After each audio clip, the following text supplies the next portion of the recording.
X-ray 517, do you want to report a UFO? Over. Negative. We don't want to report. Look, it wasn't my worst Wednesday night. Hello and welcome back. Welcome to another live edition. Actually, it's pre-recorded as usual lately. Welcome to another edition of Anomaly-NOW, straight out of here in Austin, Texas. I am your host, Miles Lewis. This is the weekly 501c3 nonprofit Anomaly Archives, a Scientific Anomaly Institute news and media roundup. Been a while. Went out of town for a week, visited family, got to see my mom.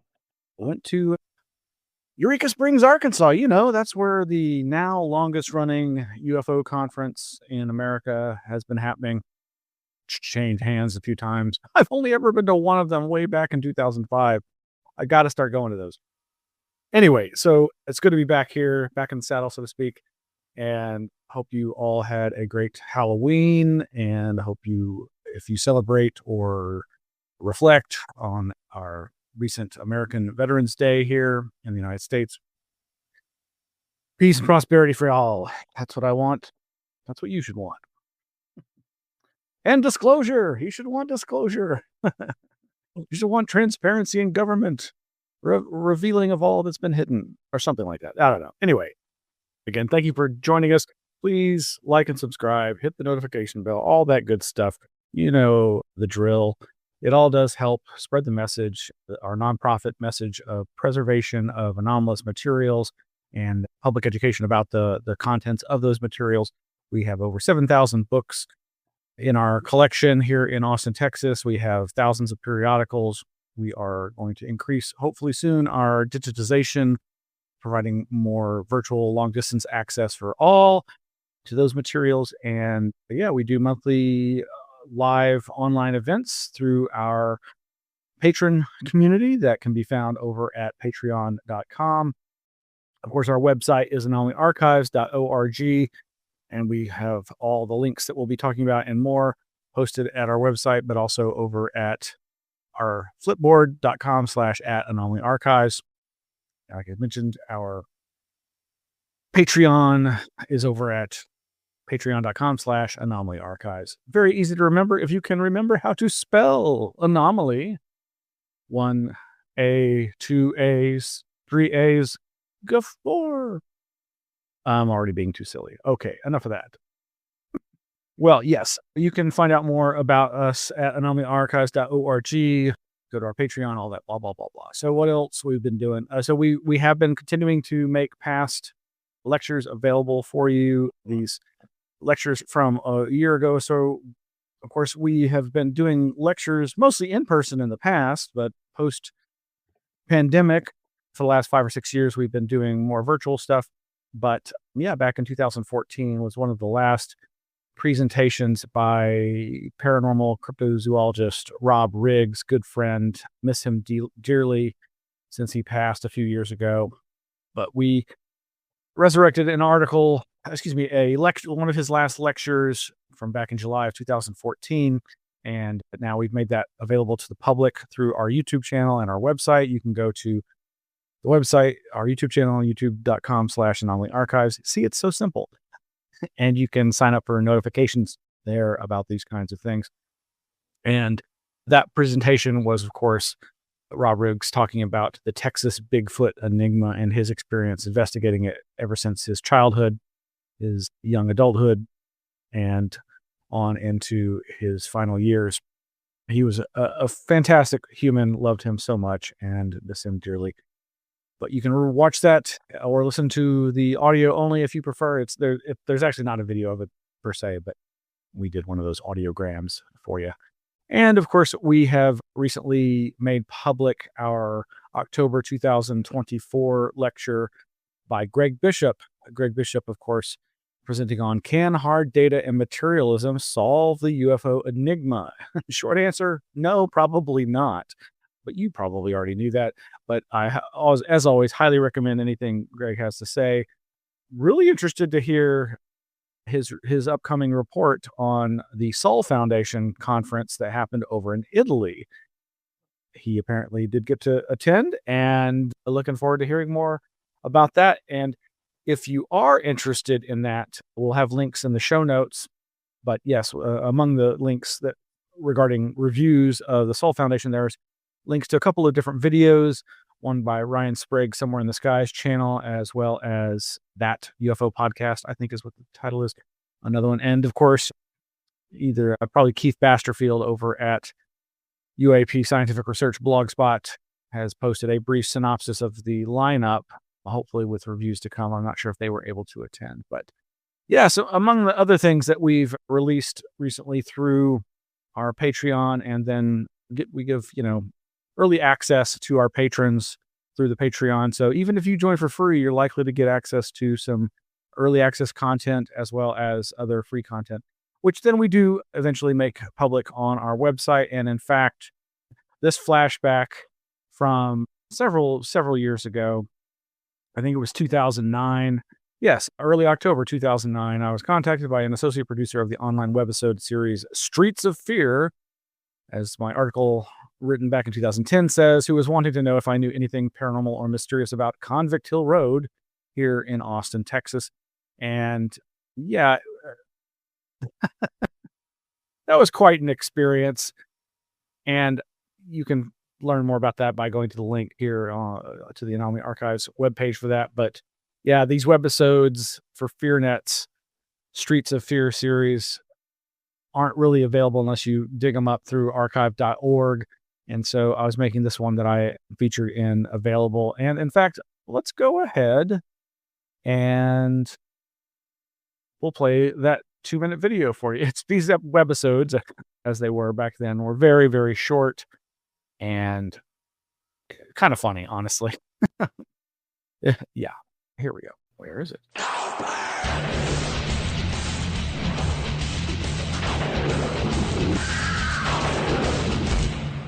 Texas is known for the Alamo, barbecue, and the world-famous utterance, Houston, we have a problem.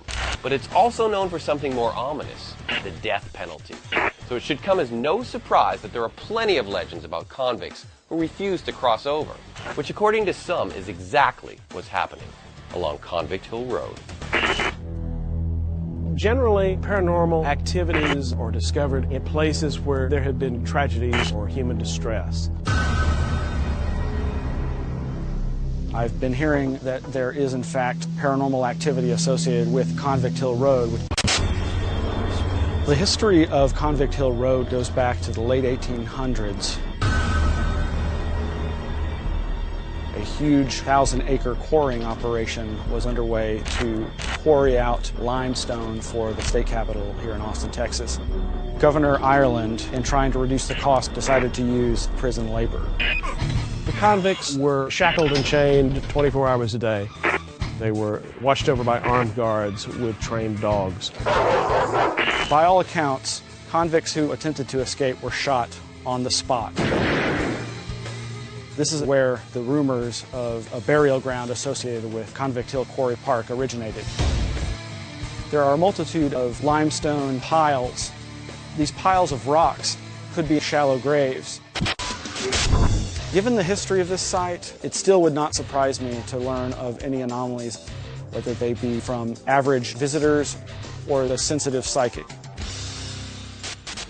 Texas has one of the largest prison populations in the country, and some of these characters were pretty notorious, including serial killer David Albright, who popped out the eyes of his victims. He was known as the Texas Eyeball Killer. Probably not a great nickname for picking up women. I'm Spider, and thanks for watching FearNet.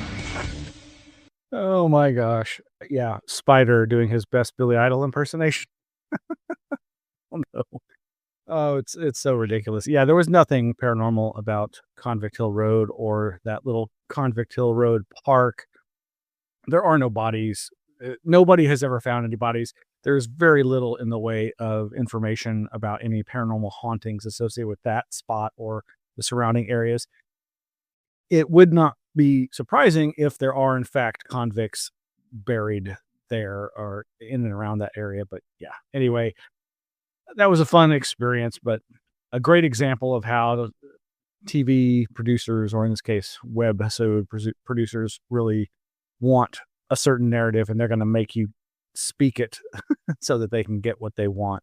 out of you. But yeah. Anyway, you can read more about my experience about that over on the Anomaly Archives website.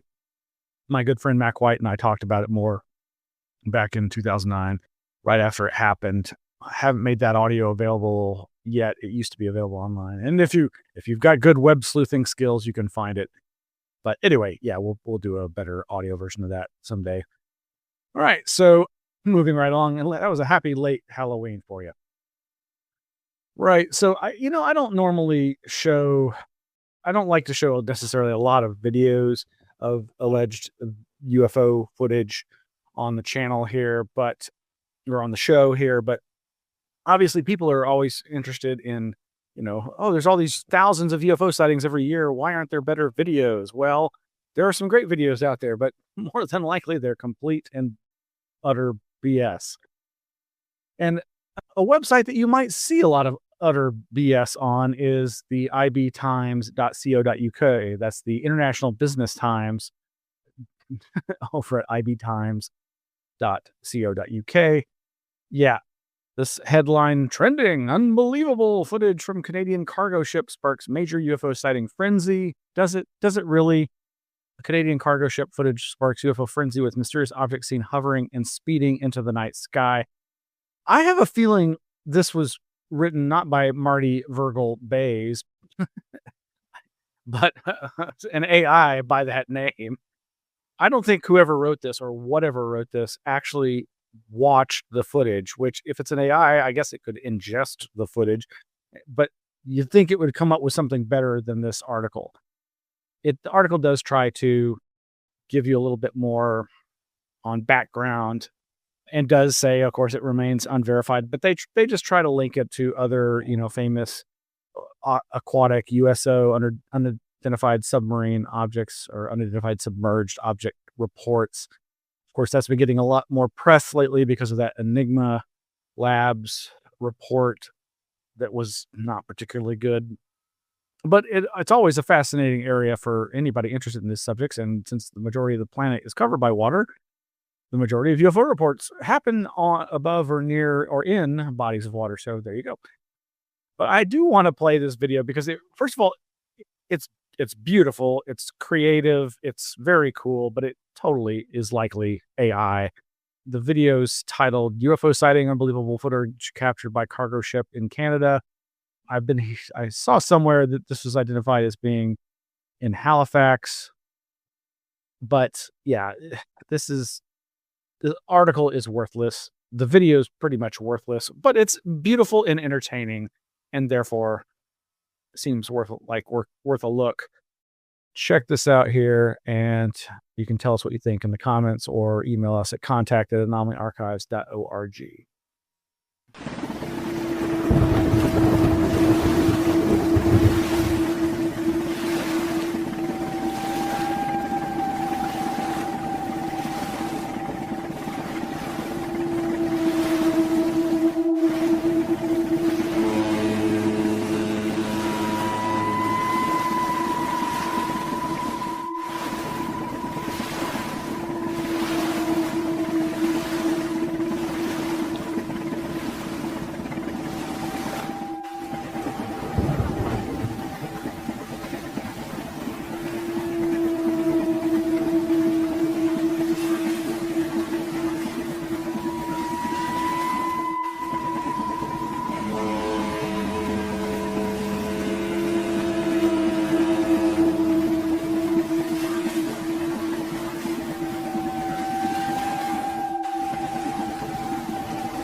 And basically it just repeats, seriously, I find it beautiful, and it really reminds me of stuff I recently saw. I met someone a couple of weeks ago who was from Canada. I thought they said they were from Halifax or Nova Scotia. I can't quite recall, but they said that a friend of theirs who lives back there had been sending them these video clips of all this UFO activity, and they were asking me and others about whether we'd heard anything about like a UFO flap happening up there. And of course, we were all like, no, and then they showed us she showed us these videos, or one of them, and it really reminds me of this kind of footage where it looks like very angelic light phenomena. So for those listening, there's a link in the show notes. You can go and watch it if you care. But it clearly just seems like it's AI. It starts with two mushroom or jellyfish shaped objects hovering over the bay, seemingly sucking up water, creating almost like a water spout phenomena. It's hard to say, like, beyond the ships or the entities, whatever they are supposed to be, besides those clearly being likely AI, the water also is probably an effect. There's so many of these canned AI video effects nowadays.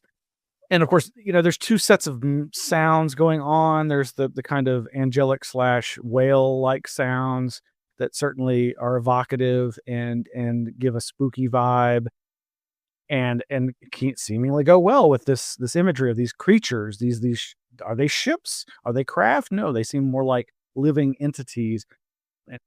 And so, okay, and then there's a secondary sound that sounds like almost like a helicopter to me, but I think it's supposed to be the sound of the cargo ship. I think this is all contrived. I think it's all just layered fake. Maybe there was original sounds from whales or original sounds from a paddle boat or a helicopter, but yeah. But is this really causing a wave of social media content or uproar? I doubt it. I hadn't seen anything or heard anything about it. I mean, I came across this link because, well, of our good friends over at Anomalous.com posting about it, but I think that was where I saw it. And yeah, unbelievable footage from Canadian cargo ship sparks major UFO sighting frenzy. No frenzy. I mean, I'm sure it's gotten retweeted, re-TikToked, reposted. I'm sure there's lots of comments on all those platforms that are posting about it. We got that clip from a YouTube channel version of it, but you would have heard something. If something as astounding as that, or like the video that the young lady showed us recently that was reminding me of this, you would hear about it. They can't cover up that kind of stuff unless they really do have Men in Black, memory erasers. Anyway, yeah. Like I said, I don't typically show this kind of stuff, but it's beautiful footage. I do enjoy that kind of thing, even as I'm like, come on, folks, nobody should believe that that's real. It's just art at this point. Okay, well, there was another video that I want to share. This one is, where was that? I think it was brought to my attention by our friend Tim Banal over at the Coast to Coast AM website. Oh, darn it, I don't think I have that. Watch, Mexican politician shares footage of eerie orbs floating around his property. Mexican politician shares footage of eerie orbs floating around his property. Tim Banal writes, a Mexican politician was left scratching his head after security cameras filmed eerie orbs floating around his property on multiple occasions. Jaime Rodriguez, who previously served as governor of Nuevo León and ran for the Mexican presidency in 2018, reportedly shared a compilation video featuring such incidents on his Facebook page last week, explaining that the strange scenes were captured at his ranch in the community of Icamole. Sorry for the pronunciation. The politician asked if anyone could explain the puzzling balls of light seen moving with remarkable speed along the hills on the property. When someone noted the sounds of the site's resident dogs and cats seemingly becoming perturbed by the illuminated interlopers, Rodriguez agreed with the observation, indicating that it's what caught my attention the most. As one might imagine, various theories were offered from what was filmed on the politician's property, with some suggesting the orbs were alien visitors and others proposing that the lights could be some kind of natural phenomenon. What do you make? Blah, blah, blah. And yeah, here is that video. El exgobernador Jaime Rodríguez difundió un video a través de redes sociales en donde se observa una luz en forma de esfera que se mueve con relativa velocidad a través de montañas y pastizales cerca de su rancho en García. El periodista y ufólogo Jaime Maussan hizo eco del material compartido, limitándose a calificarlo como una serie de impresionantes grabaciones. Unfortunately, I heard the name Jaime Maussan just mentioned. That worries me. Okay, there's no more narration or sound here. But basically, we have mostly reddish orange balls of light that are going over a hillside, up and down it. At one point, it kind of looks like there could be a road, but it does seem to be almost like following ravines. There's this one shot where something goes from out of the sky into the ground, seemingly, and what looks like flame erupts. That flame looks a little suspect to me. It looks like it could be a digital flame effect. Hard to say. Yeah. Anyway, it's interesting. I mean, considering my interest in BOL, ball of light phenomenon, and ball lightning, and how many UFO reports are just points of light, it's intriguing. It would seem like it could easily be faked. Again, not that extraordinary, but interesting enough that I thought I'd share it with you. So, again, you can read about that and find the link. Thanks to our friend Tim Banal over at coasttocoastam.com. Right. Moving right along, back to disreputable news websites. ibtimes.co.uk.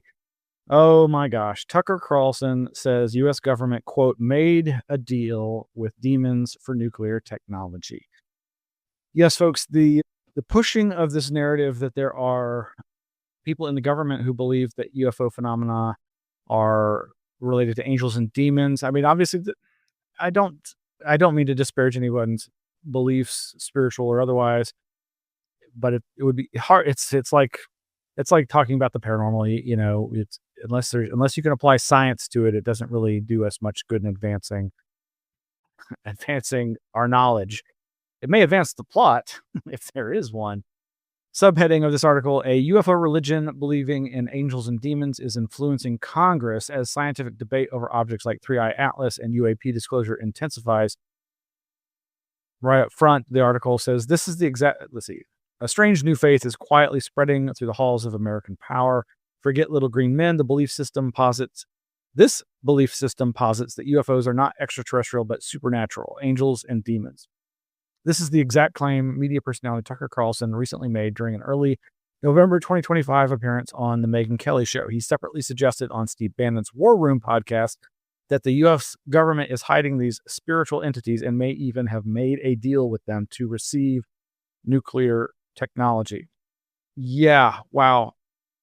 It goes on later to say, this heightened faith-based search for the other creates a complex environment where science and speculation collide.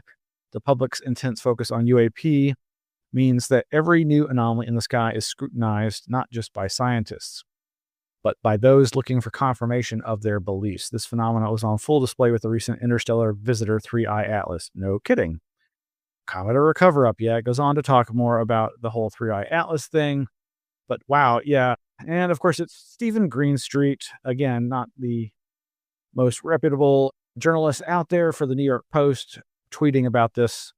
Tucker Carlson tells Megyn Kelly that UFOs are angels and demons, says the U.S. government is hiding these spiritual entities from the public. Carlson also suggests the U.S. government made a deal with demons to receive nuclear technology. That, to me, that is a startling idea, especially given this recent promoting of the idea of the connectedness between UFO, UAP sightings and nuclear vessels, nuclear power plants, and nuclear missile facilities, whether they be the manufacturing facilities or the housing and launch facilities. But, you can also talk about connections, to other types of power plants, and even high-powered tension electricity lines. A lot of people have tried to link these phenomena to these things, and some of it may have a very naturalistic explanation, but it is interesting, especially if you're aware. Tucker Carlson, of course, has made the claim that he felt like he was attacked by a demon in his bed one night. I think he continues to talk about that. I do, when people start talking about race and the various types of alien entities that are allegedly part of the UFO phenomena, the source of the UFO phenomena, and then also talk about religious things like angels and demons, this always worries me because of the potential for othering and the heightened dangers created by that kind of language. I'll just leave it at that. Meanwhile, speaking about vaguely related subjects, is I don't know if you're familiar with a YouTube channel by a gentleman named Jason Samosa. And he's been doing a lot of really good deep dives into Jacques Vallée, and I've been very impressed by his analysis of Jacques' oeuvre, particularly like so many who've been diving deep into the wealth of information that is available in Jacques' forbidden science journals that he's been publishing in decade-length volumes, now up to volume 6, which deals with 2010 to 2019, I believe. Well, in fact, yes, 2010 to 2019. Highly recommend this book. Forbidden Science 6 Scattered Castles. The Journals of Jacques Vallée, 2010 to 2019. Yeah, I just finished watching this video by Jason Samosa today, and he has some great pull quotes from this volume 6. You know, I'm not even halfway through it. I keep getting distracted. I'd intended to catch up on it this past week, but yes, definitely go check out Jason Samosa's channel and content. Everything he's done on Jacques Vallée, I highly recommend, and I think you'll learn something here. But what's the gist? He basically is pointing out how, as far back as 2013, Jacques and those associated with OSAP, ATIP, Robert Bigelow, that whole NIDS 2.0 group, were getting a very uneasy feeling that there was definitely a sense of an imminent threat, but that maybe that threat was maybe not from the phenomenon itself, but, as Vallée has warned since at least 1979, from humans manipulating people's beliefs in the phenomenon. And Jason Samosa does a very good job of highlighting those bits of information scattered throughout Scattered Castles that clearly were giving Vallée and his friends, his Vallée and Company, Bigelow and Company, a sense that there was something afoot within the halls of government and the United States administration, that would have been the Obama administration, that seemed to be really ready to push, quote unquote, not disclosure, but confirmation, another title from one of Jacques' books. And there is an interesting clip in here with Rogan where Tom DeLonge is talking to Rogan, and this is one of the earlier interviews, and Jason Samosa points out that, you know, Vallée and Company were saying what they were getting the sense of, that there was something coming that wasn't going to be, quote unquote, disclosure, but was going to be, quote unquote, confirmation of the phenomenon, of some script, some narrative of the phenomenon.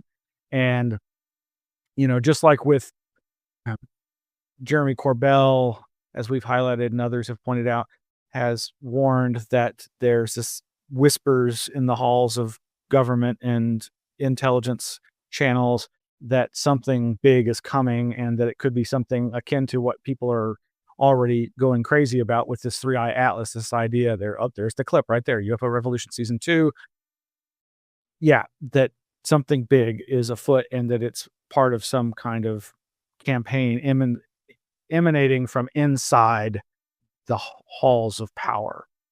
Well, yeah, you can go check that out and decide for yourself. This is absolutely the kind of thing that I've been focused on for so long and worried about for so long. And I wish I was reading this book faster. Goodness gracious. It's thick, and I swear every page is a mountain of data for one to explore. And I encourage you to explore it. Speaking of Joe Rogan and other related issues, you know, Red Panda Koala is this user online who has collected and archived a lot of videos on their YouTube channel, his YouTube channel.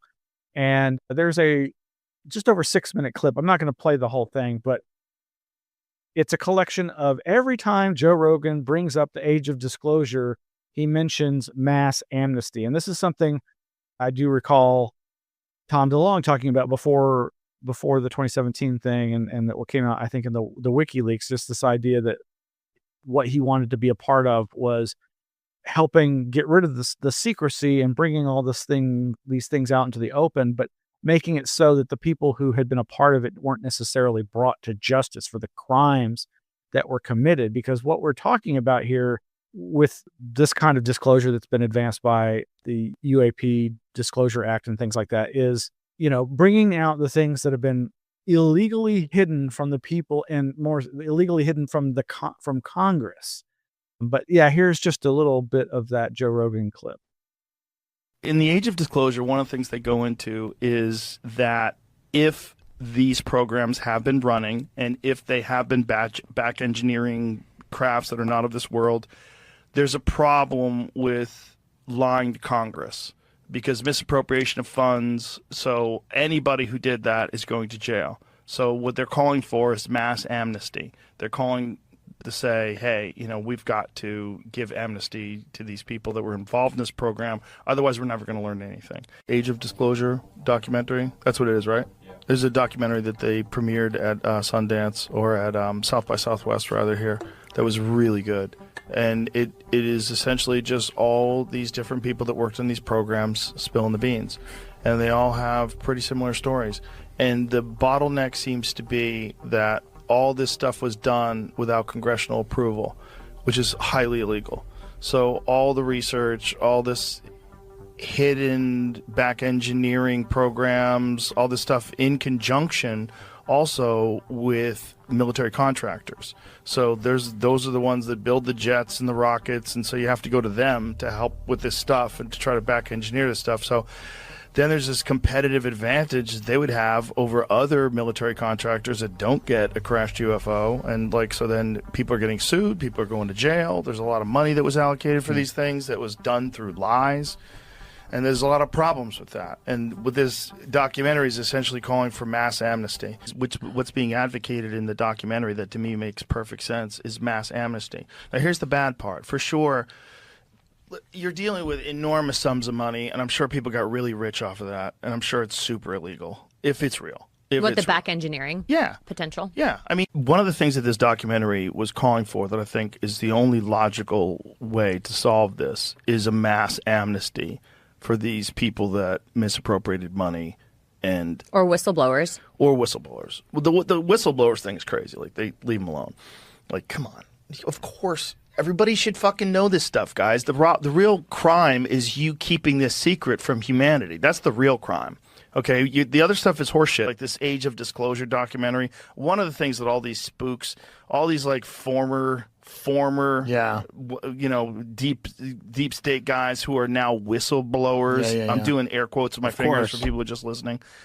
They all talk about amnesty. This is the secret to all this stuff. The secret to the only way you're going to be able to do all this is you got to give amnesty for all the people that committed all these crimes. Right. Yes.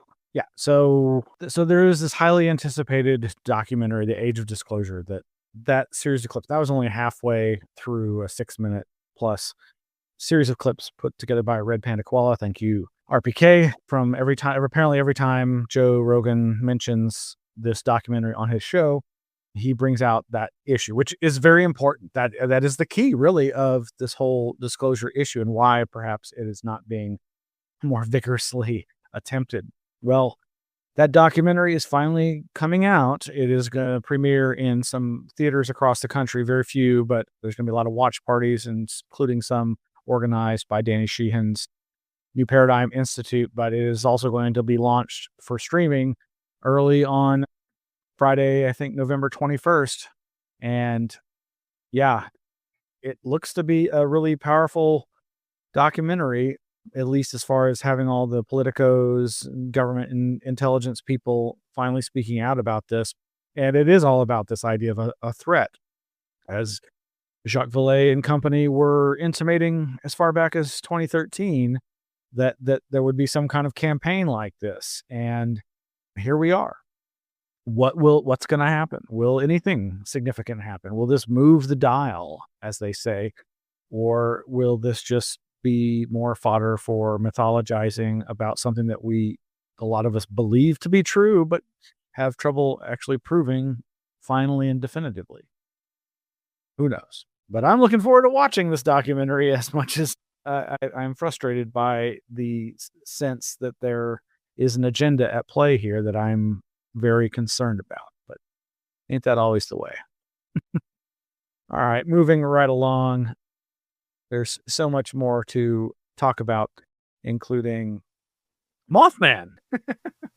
Mothman, is this UFO related? Is this cryptid related? Well, for me, it's UFO related because that's how I first learned about it, was through a UFO book of sorts called The Mothman Prophecies by John Keel. Yes, The Crazy Mixed Up Meaning of Mothman by Sharon A. Hill. You can find this article over at her website, sharonahill.com. And without going into too much detail here, giving away too much of her article, she writes, from its origins in 1966, Mothman has been viewed as a cryptid, an alien, a spirit, an angel, a demon, and more. Originally thought of as a single entity, sightings basically ceased a year later after the Silver Bridge collapse. The subsequent book by John Keel in 1975 boosted Mothman's popularity again and expanded the tale in wild new directions. Since then, the Mothman legend continued to evolve in popular culture and lore. And I think, as I've mentioned in previous shows, it does seem like Mothman particularly, but a lot of cryptids generally, I think, have taken on a new sort of meaning and meaningfulness to the various parts of the LGBTQ, etc. communities. Sharon Hill continues, I came across this video, a comedy sketch featuring Mothman as, quote, the most confusing cryptid. Yes, indeed. Why is Mothman confusing? Because it's a mishmash of decades of stories that blended larger narratives about monsters, aliens, and general paranormality. What began as a scary encounter with what was initially described as a really large bird lives on 60 years later as one of the most iconic pop cryptids. Now, I haven't watched the video for this yet, but it's linked here in her article. Like, what's a Mothman? Chris and Jack is the show. I can't follow the lore. In the video, Daniel transports Mothman through his phone line and asks him, what's your deal? Because it's all very confusing to him. Mothman lore portrays the creature as a mysterious red-eyed winged humanoid that chases people and eats dogs, a spooky man-moth that appears from another dimension as an omen of disaster. In modern popular culture, Mothman is also depicted more like a fantasy character or a dark and menacing figure or a sexy mystery guy. It's no wonder we can't decide if it's threatening or not. Mothman is many things to many people. I've been interested in the various faces and roles of Mothman for a while. This video showed that other people are noticing the same thing, how very confusing and flexible the concept of Mothman is. And yeah, you can read the rest of that over at her website. She's got some shots of the many news clippings that were associated with the initial sightings. And yeah, she's right. The initial sightings were more of a bird and more of a cryptid in that way, but they were told by somebody who was largely a paranormal UFO guy. Later, some describe him, and I think he self-described as a demonologist, John Keel. And, the Mothman is a great example of where if you research UFOs and you keep an open mind and you note all the other weirdness that surrounds the UFO phenomenon, you'll notice a bunch of other weird phenomena. And in this case, cryptids, strange giant birds, or other paranormal activity that happened in the same kind of flap area that the flapping wings of Mothman occur. Actually, one of the things about Mothman in a lot of its early descriptions were the wings didn't flap. The thing wasn't flying in any kind of conventional way, and it was flying like a UFO. It was just like hovering and moving fast, able to keep pace with a speeding car that was trying to get away from it, and those glaring red eyes, or whatever they were. Anyway, a lot more there over at sharonahill.com, and also that video that she links to. But this reminds me, on a recent trip to Book People here in Austin, Texas, I was treated, Book People being a popular bookstore, originally Grok Books way back in the day, here in Austin, Texas, there was this, display that's in the tradition of employees picks, staff picks kind of thing, but for books. But in this case, it's not staff, it's Mothman. And so somebody created a big little moth person, moth thing, a Mothman there at the top of this stack. And there's, a dozen plus books under the sign, Live, Laugh, Lurk. And Yeah, let me see if I've got all these pics. There's some close-ups here. There's a close-up of the Mothman and the top of the display, which has books like The Unidentified Cryptids, Bigfoot and Friends, Magnet Set, and a Cryptid Club book, and lots of YA, young adult fiction, but like books like Scotch on the Rocks and Spread Me and American Mythology, Scotland, the story of a station Mac my ex the Antichrist. It's a wide variety of stuff, but yeah, it all kind of vaguely fits into Fortiana and cryptid stuff. But again, it's like these are all recommendations by various cryptids, including Bigfoot and Mothman. And in fact, yes, the top most promoted book is The United States of Cryptids. I got that title wrong from a distance. The United States of Cryptids, A Tour of American Myths and Monsters by J.W. Oker, Ocker, and that's Mothman Recommends. Yes, indeed. Well, let's see here. Yeah, there's some of the stuff I was gonna share. There's a lot more articles to talk about that we're not gonna get to. Ancient and Modern UFOs in Africa with Professor Tim Moritha, Apparitions of the Virgin Mary, Fatima, and Garabandal. It's gonna be a course, a multi-week course offered by Diana Walsh-Pasulka. This article that we've got up on the screen is Jeremy McGowan, how a Harvard professor, influencers, and Kardashians made an interstellar rock into an alien mothership. Of course, that's all about 3i Atlas, giving a timeline of the promotion of this idea that's in some ways creating a panic. I will say I have been approached by people who I consider very intelligent, sending me links to some of the worst AI slop about 3i Atlas, seemingly believing the premise that it is now heading towards Earth, when in fact, yes, it is going to be at its closest point to Earth, but it's not headed to Earth. Also, there's all this talk of it having broken up possibly into multiple parts, but at the very least, it's sending out multiple jets that could increase its speed in a way that would be consistent with a possible alien spacecraft, some kind of maneuvering jets, but also still falls very squarely within the realm of normal comet behavior, in that a big block of ice with gases trapped inside of it that gets close to the sun will melt off a lot of the outside parts and cause gas inside to be able to be released and jets to be visible and to change and modify its trajectory and speed. Now, would never discount the possibility that maybe it is alien, but I just think it's highly unlikely. But meanwhile, highly recommend, of course, George Knapp. George Knapp has been at the center, behind the scenes, but both publicly reporting on all this stuff for years, decades, but also was behind the scenes, aware of the OSAP program, keeping his mouth shut and watching as things unfolded. Over at 8 News Now, of course, Las Vegas news channel that he works for, that's a CBS affiliate. Scientists revealed details of top secret UFO research in Las Vegas.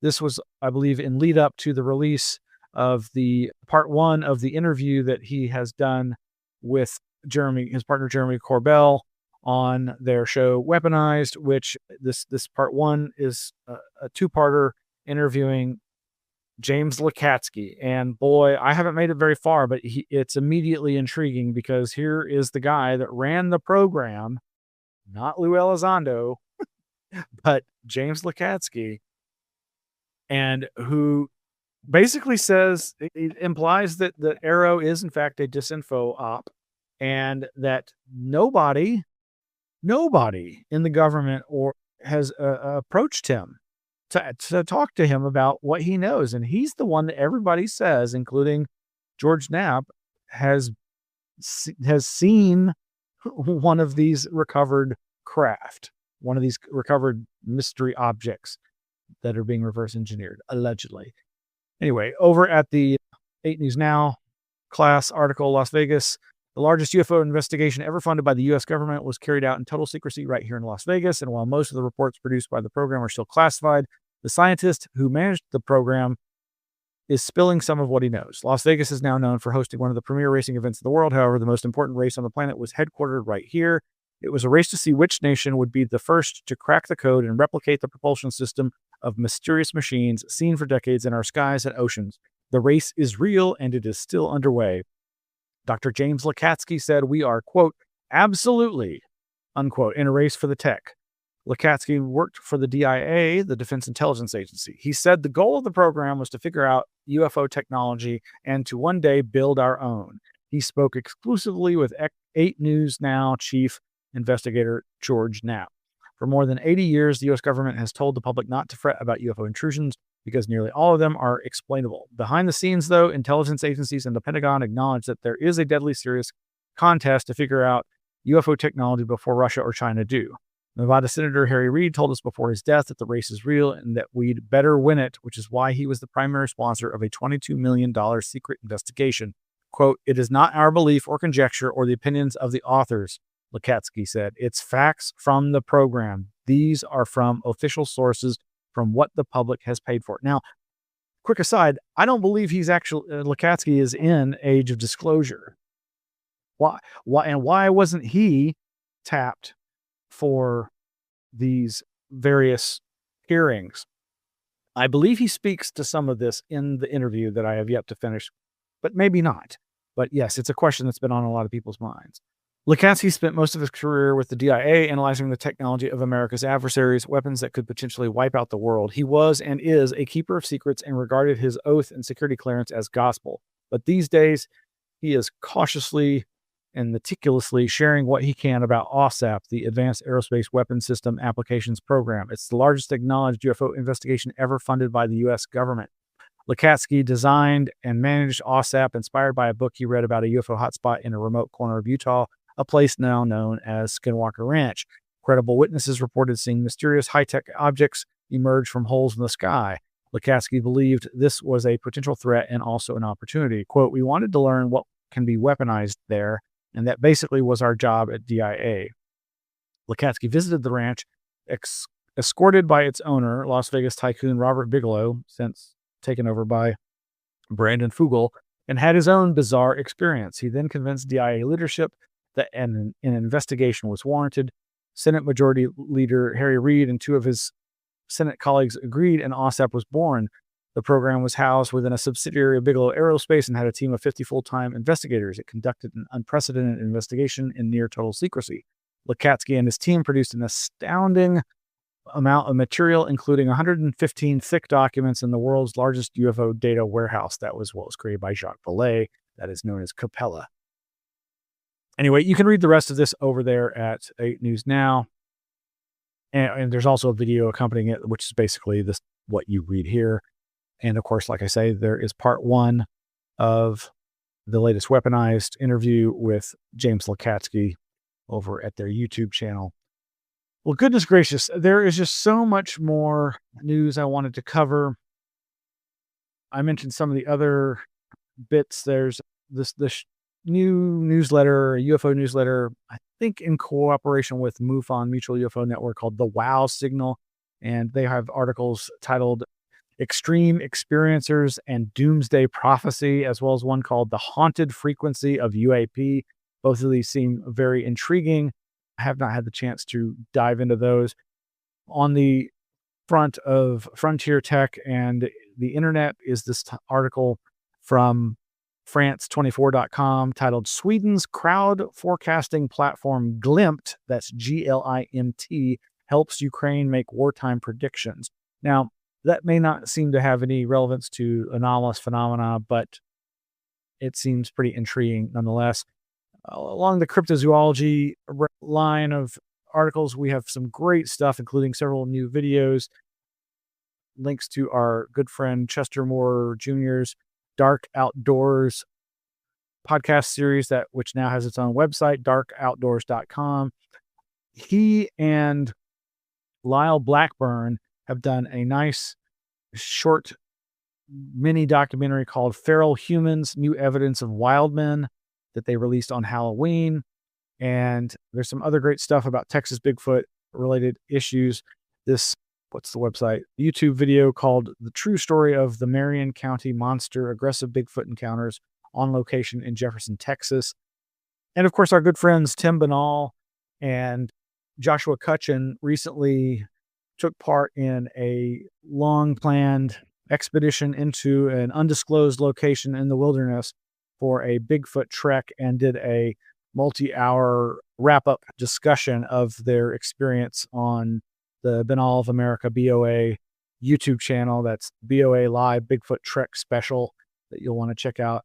Also from good friend Chester Moore Jr., he's got a new video, Giant Catfish Attacks Man. Divers say bigger ones down there.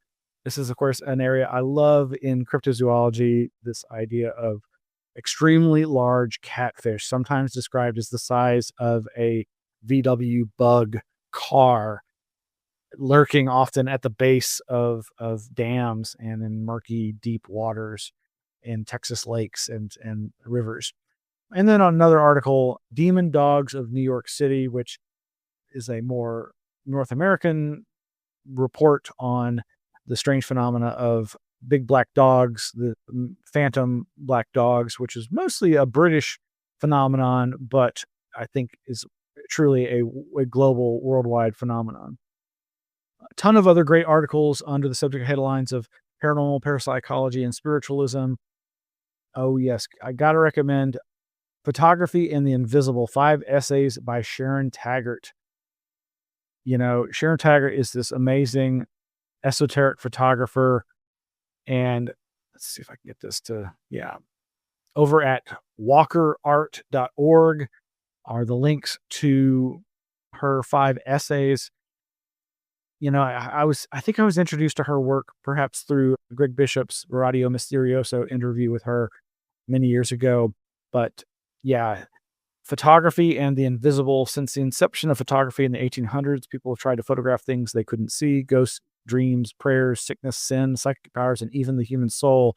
However, this integral part of photographic history has often been hidden and obscured. Exploring the relationship between photography, spiritualism, science, art, and belief, the series, Photography and the Invisible, organized by author and photographer Shannon Taggart, traces image making's relationship with visible and invisible worlds.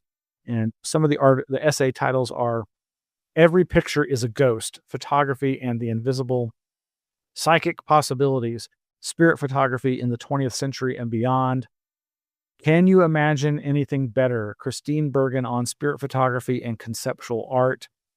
What is a photographer if not a paranormal investigator? In conversation with Patricia Vulgaris. And lastly, I Don't Pretend to Have the Answers, Rick Garrett and Curlian Photography. Wow. And I guess this is also part of probably an art exhibition of her photographs. Fantastic. I wish I could attend. Among other great headlines that need to be explored, a next-gen study of ghostly episodes by James Huron, inspiring the next generation, meeting junior paranormal events at the Festival of the Unexplained, guiding the next generation of investigators, just on and on and on. So much good stuff. So little time. Gosh.